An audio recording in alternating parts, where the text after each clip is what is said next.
বেঈমান কখনো জান্নাত পাবে না। তবে মুমিনেরাও যে জান্নাত পাবে বড় ফিডার উপর এত তাড়াতাড়ি না। দলিল রহমতের নবী বলেন, আমার আগে একদল উম্মত ছিল চালাক। এই চালাক উম্মতেরা চালাকি করতে করতে করতে করতে দলে দলে বিভক্ত হইয়া গেল, ৭২ দল হয়ে গেল। এরা বনি ইসরাইল। এরা এত বেশি চালাক, আল্লাহ আসমান থেকে মান্না সালওয়া পাঠাইছেন। সন্ধ্যার সময় দেখতো কুয়াশার মতো নিশিরের মতো হালুয়া পড়ে জমিনে। ছোট ছোট পাখির গুণাগ্রস্ত একটা আস্তে আস্তে পাখি পড়তেছে। আল্লাহ কয়, এই মুসা, তোমার উম্মত যেন চালাকি না করে, মজা পাইয়া যেন খেয়ে ফেলে পরের দিনের জন্য যেন রেখে না দেয়। যদি চালাকি করে পরের দিন কিন্তু খানা বন্ধ হয়ে যাবে।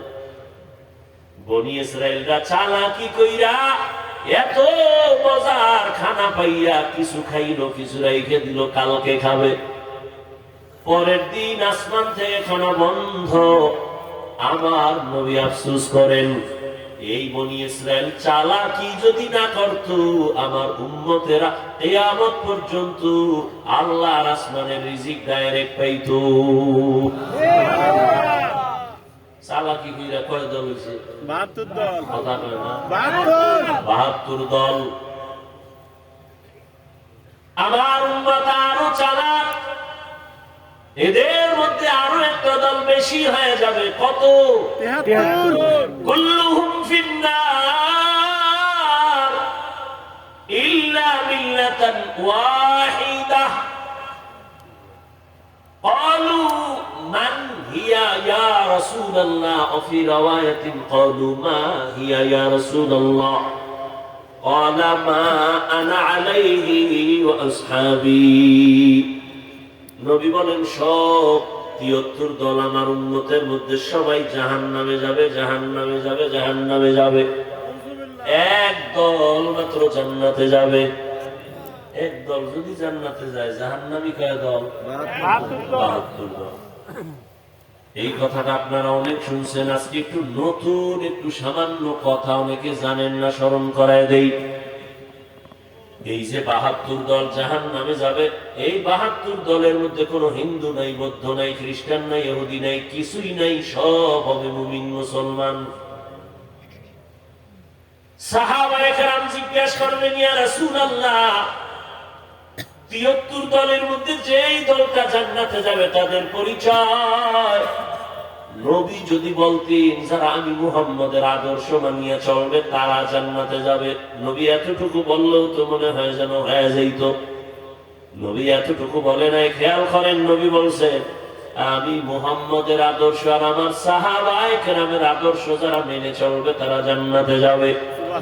অতএব যারা বলবে আমরা নবী মানি, সাহাবা মানি না, এরা মুসলমান ঠিক, মুমিন ঠিক, তবে ৭২ দল জাহান্নামীদের অন্তর্ভুক্ত।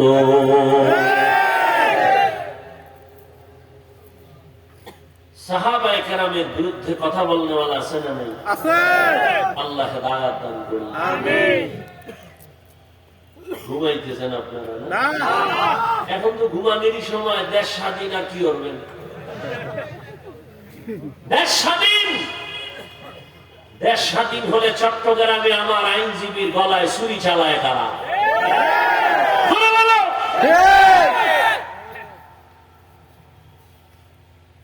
দেশ স্বাধীন হলে সাংবাদিকের সামনে মহিলা বলতেছে, মা বোনেরা একসাথে হয়ে বলতেছে, দেহ ব্যবসার অধিকার আবার ফেরত চাই।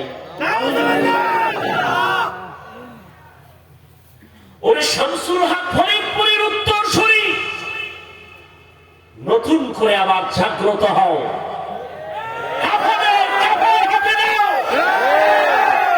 মুসলমানের আন্দোলন একদিন নয়, প্রতিদিন। মুসলমান জীবন একবার দেয় না, বারবার। জমিন তো শামসুল হক ফরিদপুরের জমিন, এ জমিন তো ইসলামের জমিন। এ জমিনে কে চেয়ারে বসবে আর কে নামবে জানার দরকার নাই, তবে জালেমের ছাড় দেওয়ার কোন সুযোগ নাই। আমি চরমনায় বলে আসছি, আজকে আওয়ামী লীগ গেছে গেছে কইয়া লাফাও, শিক্ষা দাও, জুলুম করলে তোমারও খবর আছে। জালিমের কোনো ছাড় নাই, শিক্ষা গ্রহণ করো। দুই গরু ধান খায়, কি খায়?